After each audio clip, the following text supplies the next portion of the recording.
Video was produced by the Philadelphia Energy Solutions Training Department and will demonstrate how to test pump suction ROEIVs.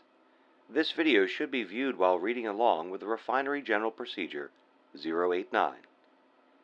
Scenarios of operating a facility are complex and human logic is a requirement. Operating procedures and training videos are intended to assist employees in performing their duties.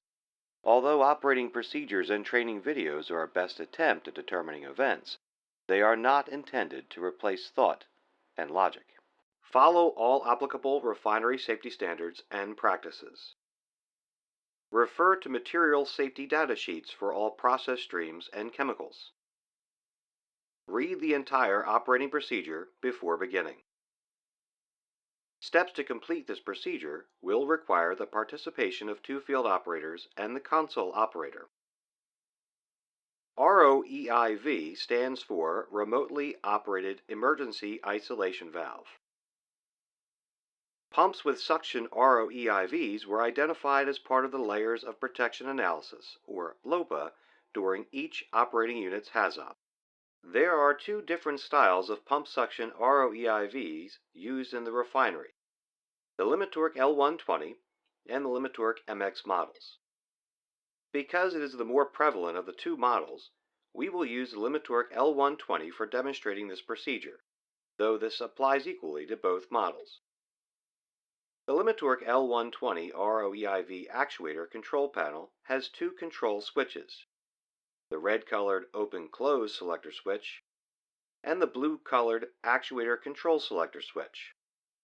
When operating an ROEIV manually, with the D-clutch engaged, do not force the valve closed or open with a wrench, as it will likely damage the handwheel operation. The emergency shutdown or ESD button panel for all ROEIV actuated pumps are located at least 100 feet from any ROEIV. Consult your unit-specific ROEIV procedure for additional ESD panel location information.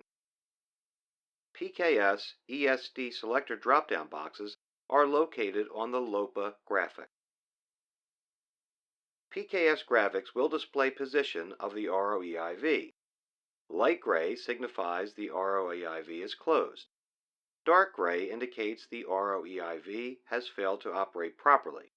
Red shows the ROEIV is in mid-travel, and blue indicates the ROEIV is open. ESD panel buttons and PKS ESDs will close ROEIVs regardless of local remote stop switch position. Aside from testing, only activate an ESD in an emergency. Activating an ESD will override ROEIV torque settings to drive the suction valve completely closed during an emergency. Step A. Pre-test ROEIV checklist. Remove any debris on the valve stem or actuator and verify the insulation is intact around the ROEIV. Remove the fire blanket cover from the ROEIV actuator control panel, and verify the D-clutch chain and handwheel are in proper working order and free of restrictions. Step B. Testing ROEIV operation using local actuator control.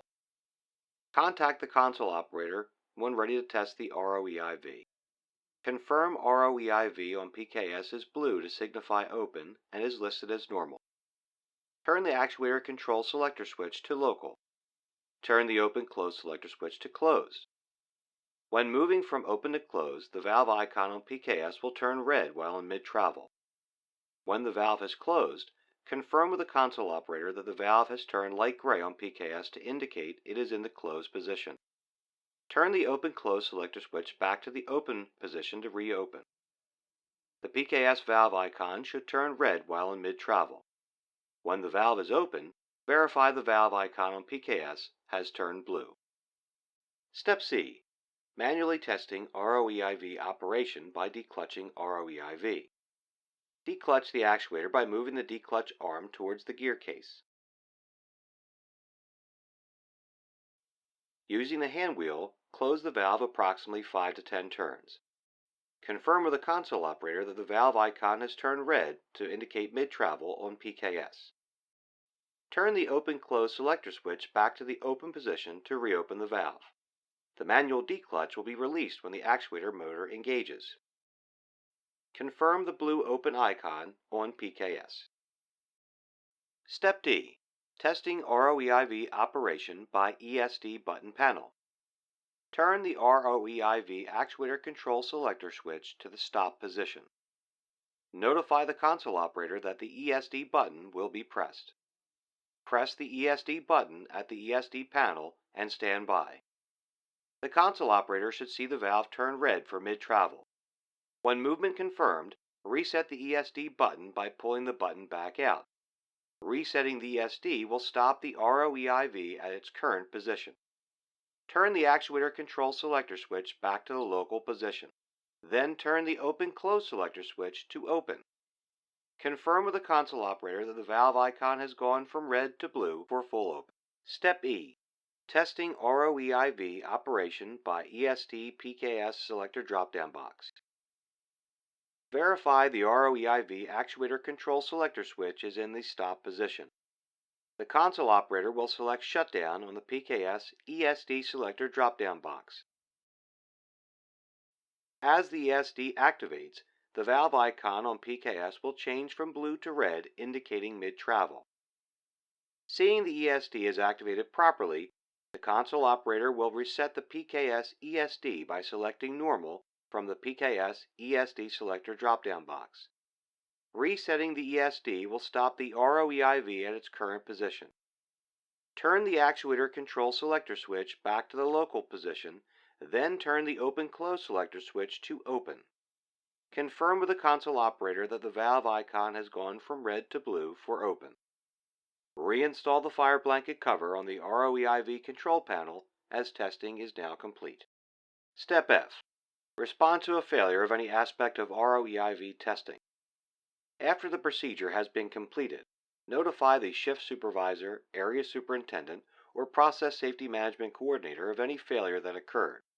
The field operator or lead operator will need to write a safety work request to have the ROEIV fault repaired.